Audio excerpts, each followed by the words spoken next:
मनीष सोनी। आज की इस क्लास में हम क्लास 12 के चैप्टर नंबर 1 यानी सॉलिड स्टेट या ठोस अवस्था के चैप्टर के पीछे के जो क्वेश्चंस है उनको आगे कंटिन्यू करेंगे। पिछले वीडियो में मैंने आपको ऑब्जेक्टिव क्वेश्चंस, अति लघुरात्मक क्वेश्चंस और लघुरात्मक क्वेश्चंस में क्वेश्चन नंबर 5 तक सॉल्व करवा दिए थे। आज हम बात करेंगे क्वेश्चन नंबर 6 की। तो देखिएगा क्वेश्चन नंबर 6 बोर्ड पे लिखा हुआ है, एक यौगिक षटकोणीय निबिड़ संकुलित संरचना बनाता है। एक कोई यौगिक है वो किस प्रकार की संरचना बनाता है? षटकोणीय निबिड़ संकुलित संरचना बनाता है। इसके 0.5 मोल में कुल रिक्तियों की संख्या कितनी होगी? उनमें से कुल कितनी रिक्तियां चतुष्फलकीय होगी? वापस से सुन लीजिएगा, एक यौगिक षटकोणीय निबिड़ संकुलित संरचना बनाता है। इस यौगिक के 0.5 मोल में कुल रिक्तियां कितनी होगी? मतलब अष्टफलकीय और चतुष्फलकीय रिक्तियों का योग आपको बताना है। उनमें से कुल कितनी रिक्तियां चतुष्फलकीय होगी? तो क्वेश्चन को सॉल्व करने के लिए मैंने आपको एक कॉन्सेप्ट बताया था। कॉन्सेप्ट क्या था कि निबिड़ संकुलन में अवयवी कणों की संख्या यदि n है, निबिड़ संकुलन में अवयवी कणों की संख्या यदि मैं n मान लूं तो अष्टफलकीय रिक्तियों की संख्या कितनी होगी? n, और चतुष्फलकीय रिक्तियों की संख्या कितनी होगी? 2n। इसका मतलब निबिड़ संकुलन में अवयवी कणों की संख्या के बराबर तो अष्टफलकीय रिक्तियां होती है और उसकी 2 गुनी क्या होती है? चतुष्फलकीय रिक्तियां। जैसे निबिड़ संकुलन में यदि अवयवी कणों की संख्या मैं 50 मान लूं तो अष्टफलकीय रिक्तियों की संख्या 50 होगी और चतुष्फलकीय रिक्तियों की संख्या कितनी होगी? 50 का 2 गुना मतलब 100 होगी, 100 होगी। तो देखिएगा ये कॉन्सेप्ट मैंने आपको पिछली क्लास में बता दिया था। अब इस क्वेश्चन को सॉल्व करते हैं। इस यौगिक के 0.5 मोल में आपको कुल रिक्तियों की संख्या पूछी है। तो सबसे पहले हम बात करेंगे कि 1 मोल यौगिक में अवयवी कणों की संख्या कितनी होगी? Na होगी। 1 मोल यौगिक, यदि हम बात करें 1 मोल यौगिक की, तो 1 मोल यौगिक में अवयवी कणों की संख्या कितनी होगी? Na। मैंने आपको मोल कॉन्सेप्ट जब पढ़ाया था तब बताया था कि 1 मोल संख्या में किसके बराबर होता है? अवागाद्रो संख्या के बराबर। Na का मतलब यहाँ पे क्या है? अवागाद्रो संख्या, और अवागाद्रो संख्या का मान होता है 6.022 गुणा 10 की घात 23। तो 1 मोल यौगिक में अवयवी कणों की संख्या किसके बराबर? Na के बराबर। 1 मोल यौगिक में अवयवी कणों की संख्या किसके बराबर? Na के बराबर। लेकिन क्वेश्चन में हमें यौगिक की कितनी मात्रा दे रखी है? 0.5 मोल। तो बताओ 0.5 मोल यौगिक में अवयवी कणों की संख्या कितनी होगी? Na/2 होगी। अब देखिएगा, हम जानते हैं कि निबिड़ संकुलन में अष्टफलकीय रिक्तियों की संख्या अवयवी कणों की संख्या के क्या होती है? बराबर। तो बताइएगा 0.5 मोल में अष्टफलकीय रिक्तियों की संख्या कितनी होगी? जितने अवयवी कण होंगे। तो अवयवी कणों की संख्या कितनी है? Na/2। तो बताओ अष्टफलकीय रिक्तियों की संख्या भी कितनी होगी? Na/2। तो 0.5 मोल में अष्टफलकीय रिक्तियों की संख्या Na/2। तो बताइएगा 0.5 मोल में चतुष्फलकीय रिक्तियां कितनी होगी? Na/2 का 2 गुणा मतलब Na। चलेगा, Na का मान कितना होता है? 6.022 गुणा 10 की घात 23। तो बताइएगा कुल रिक्तियों की संख्या कितनी हो जाएगी? Na/2 plus Na। Na/2 plus Na मतलब 3/2 Na। और Na का मान कितना होता है? 6.022 गुणा 10 की घात 23 होता है। तो बताइएगा अष्टफलकीय रिक्तियां कितनी हो गई? अष्टफलकीय रिक्तियों की संख्या कितनी हो गई? अष्टफलकीय रिक्तियां कितनी हुई? Na/2। Na का मान कितना? 6.022 गुणा 10 की घात 23/2। सॉल्व करोगे कितना आएगा? 3.011 गुणा 10 की घात 23। तो बताओ अष्टफलकीय रिक्तियों की संख्या तो कितनी आई? 3.011 गुणा 10 की घात 23। और चतुष्फलकीय रिक्तियां कितनी? Na के बराबर। तो बताओ चतुष्फलकीय रिक्तियों की संख्या कितनी आएगी? चतुष्फलकीय रिक्तियां Na के बराबर, और Na का मान कितना? 6.022 गुणा 10 की घात 23। तो नंबर 7 है, एक यौगिक 2 तत्वों M व N से मिलकर बना है। एक यौगिक है जो 2 प्रकार के तत्वों से मिलकर बना है, M व N। N तत्व के परमाणु, तत्व N के जो परमाणु है वो CCP संरचना बनाता है।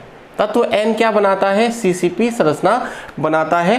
तथा M तत्व के परमाणु चतुष्फलकीय रिक्तियों के 1/3 भाग को घेरते हैं। यौगिक का सूत्र ज्ञात कीजिए। तो क्वेश्चन को एक बार वापस पढ़ लेते हैं, फिर आपको इस क्वेश्चन को सॉल्व करने का तरीका एक बार वापस बता देते हैं। हालांकि मैं एक बार बता चुका हूं जब मैंने आपको ये कॉन्सेप्ट पढ़ाया था रिक्तियों वाला। तो एक यौगिक दो तत्वों M व N से मिलकर बना है। तत्व N CCP संरचना बनाता है तथा M तत्व के परमाणु चतुष्फलकीय रिक्तियों के 1/3 भाग को घेरते हैं।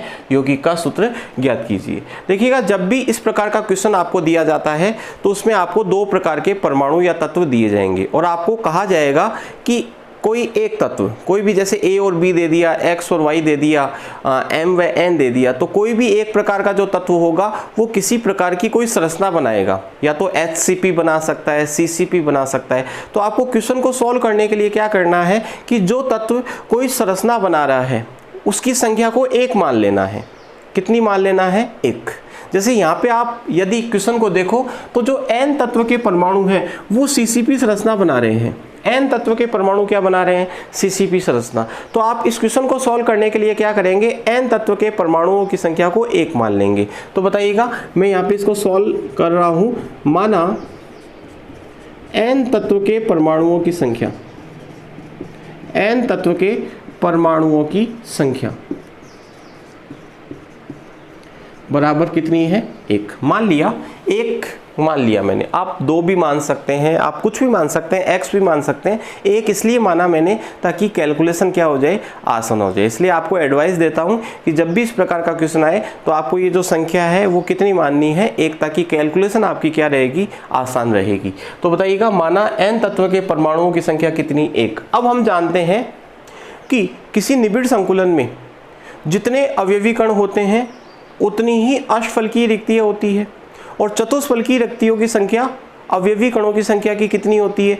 2 गुनी होती है। तो बताइएगा, यदि इस निबिड़ संकुलन में अवयवी कणों की संख्या 1 है, N तत्व के परमाणुओं की संख्या कितनी है? 1। तो बताओ चतुष्फलकीय रिक्तियां कितनी होगी? चतुष्फलकीय रिक्तियों की संख्या 2 हो जाएगी, क्योंकि चतुष्फलकीय रिक्तियों की संख्या अवयवी कणों की संख्या या परमाणुओं की संख्या की कितनी होती है? 2 गुनी होती है। अब ये कह रहा है कि जो M तत्व के परमाणु हैं वो जितनी भी चतुष्फलकीय रिक्तियां हैं उनका 1/3 भाग घेरे हुए हैं। तो बताइएगा M तत्व के परमाणु कितने होंगे? तो यहां पर हम कहेंगे क्योंकि M तत्व के परमाणु चतुष्फलकीय रिक्तियों का 1/3 भाग घेरे हुए हैं, अतः M तत्व के परमाणुओं की संख्या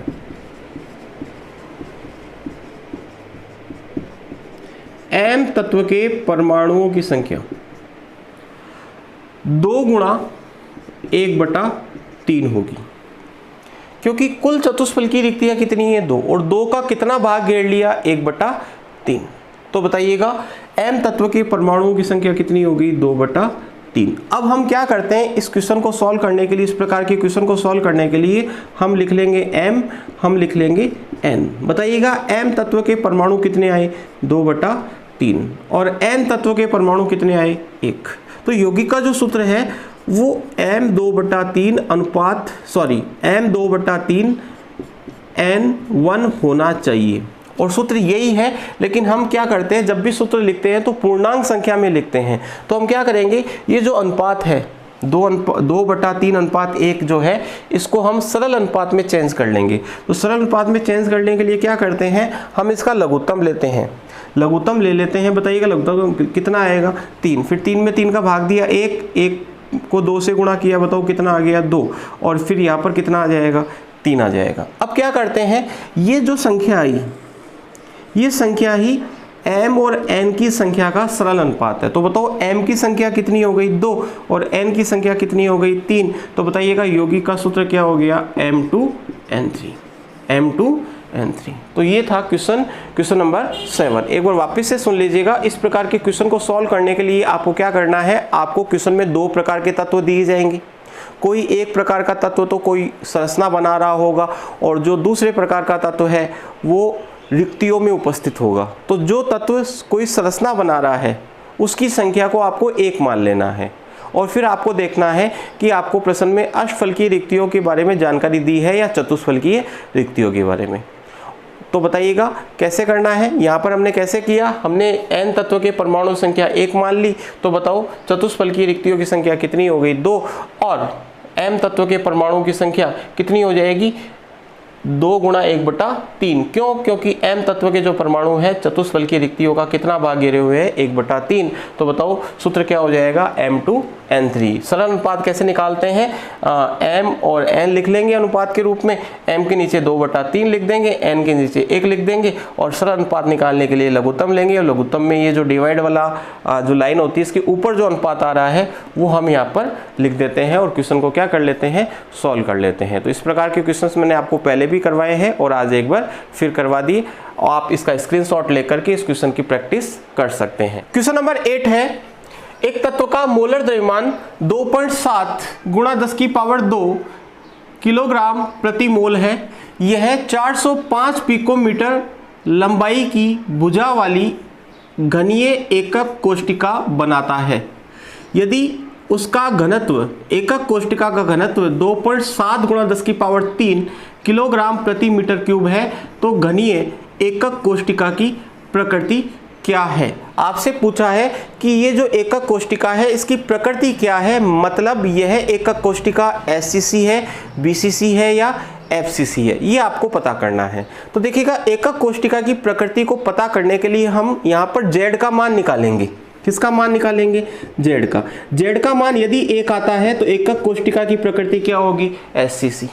Z का मान यदि 2 आता है तो एकक कोष्टिका की प्रकृति क्या होगी, BCC। और Z का मान यदि 4 आ जाता है तो एकक कोष्टिका की प्रकृति क्या होगी, FCC होगी। तो Z के मान पर ये डिपेंड करेगा कि एकक कोष्टिका की प्रकृति क्या होगी। सर हम Z का मान क्यों निकालेंगे, क्योंकि हमें डेटा ही इस प्रकार का दे रखा है जिससे हम Z का मान ही निकाल सकते हैं। क्योंकि आपको देखो, आपको एक तो मोलर द्रव्यमान दे रखा है, सॉल्यूशन इसका बता रहा हूं मैं आपको। एक तो आपको मोलर द्रव्यमान दे रखा है कितना, 2.7 गुणा 10⁻² किलोग्राम मोल इनवर्स।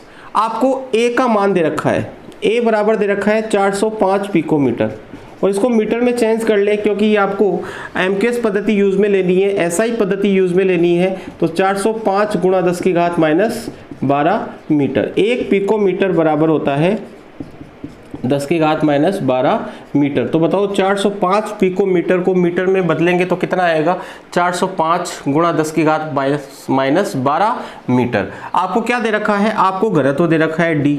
D का मान कितना दे रखा है, 2.7 गुणा 10⁻³ किलोग्राम प्रति मीटर क्यूब। D का मान दे दिया, A का मान दे दिया, M का मान दे दिया और इनमें एक संबंध होता है जो मैंने आपको बताया था। घनत्व का सूत्र मैंने आपको बताया था, D बराबर Z गुणा M बटा Na इंटू A क्यूब। अब देखो D का मान आपको दे दिया, आपको M का मान दे दिया, आपको A का मान दे दिया और Na का मान आपको पता ही होता है। अवागाद्रो संख्या कितनी होती है, 6.022 गुणा 10⁻23। ठीक है, चलिएगा यहाँ से हम Z का मान फाइंड आउट करेंगे। Z बराबर क्या होगा, Z बराबर हो जाएगा D गुणा Na into A cube divided by M। ठीक है, अब बताइएगा D का मान आपको कितना दिया हुआ है, D का मान आपको दे रखा है 2.7 गुणा 10⁻³ Na का मान कितना होता है, 6.022 गुणा 10⁻23 और A का मान कितना आपको दे रखा है, ये आपको A का मान दे रखा है 405 पिकोमीटर, जिसको मीटर में हमने चेंज कर लिया। तो हम यहाँ पे लिख देंगे 405 गुणा 10⁻12 का क्यूब। ठीक है, A क्यूब है तो यहाँ पे क्यूब भी आएगा, डिवाइडेड बाई M। और M का मान कितना है, M का मान है 2.7 गुणा 10⁻²। इसको सॉल्व करोगे तो Z का मान आएगा लगभग 4। Z का मान लगभग कितना आने वाला है, 4। तो बताइएगा मुझे Z का मान यदि 4 आ रहा है तो इस एकक कोष्टिका की प्रकृति क्या हो जाएगी, FCC या CCP। FCC या CCP भी इसको बोलते हैं। तो बताइएगा ये जो क्वेश्चन है किस प्रकार से हमने सॉल्व किया, आपको समझ में आया होगा। आप इसका स्क्रीनशॉट ले सकते हैं और क्वेश्चन की क्या कर सकते हैं, प्रैक्टिस कर सकते हैं। क्वेश्चन नंबर 9 है, निम्न में किस प्रकार का स्टाइकियोमेट्री दोष पाया जाता है? Number 1 ZNS, number 2 AGBR। तो याद कीजिएगा जब मैंने आपको दोष या त्रुटियां पढ़ाई थी तब मैंने आपको बताया था कि ZNS जो होता है उसके धनायन और ऋणायन के आकार में अत्यधिक अंतर होता है। धनायन व ऋणायन के आकार में अत्यधिक क्या होता है, अंतर में अत्यधिक अंतर होता है।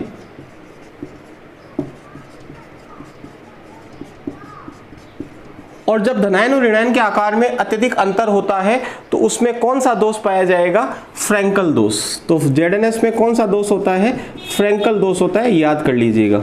ZNS में कौन सा दोष होता है, फ्रैंकल दोष होता है। और AGBR के बारे में मैंने आपको बताया था कि इसमें दोनों प्रकार के दोष पाए जाते हैं, यानी इसमें श्योटकी दोष भी होता है और इसमें कौन सा दोष होता है, फ्रैंकल दोष भी होता है। दिस इज एन एक्सेप्शन, अपवाद है। तो याद कीजिएगा ZNS के अंदर फ्रैंकल दोष और AGBR में कौन सा दोष, श्योटकी और फ्रैंकल दोनों प्रकार के दोष पाए जाते हैं। तो ये क्वेश्चन नंबर क्या था, 9। तो क्वेश्चन नंबर 9 तक मैंने आपको सॉल्व करवा दिए हैं। क्वेश्चन नंबर 9 के आगे की जो क्वेश्चंस हैं उनके लिए आपको इंतजार करना पड़ेगा आगे आने वाले वीडियोस का, क्योंकि काफ़ी सारे क्वेश्चंस हैं, एक वीडियो के अंदर सभी क्वेश्चंस सॉल्व करवाना थोड़ा संभव नहीं हो पाता। यदि आपको वीडियो अच्छा लगा हो तो लाइक कीजिएगा और चैनल पर यदि पहली बार आए हो तो सब्सक्राइब करना ना भूलिएगा। मिलते हैं अगले वीडियो में क्वेश्चन नंबर 10 के साथ, क्वेश्चन नंबर 10 के साथ। धन्यवाद।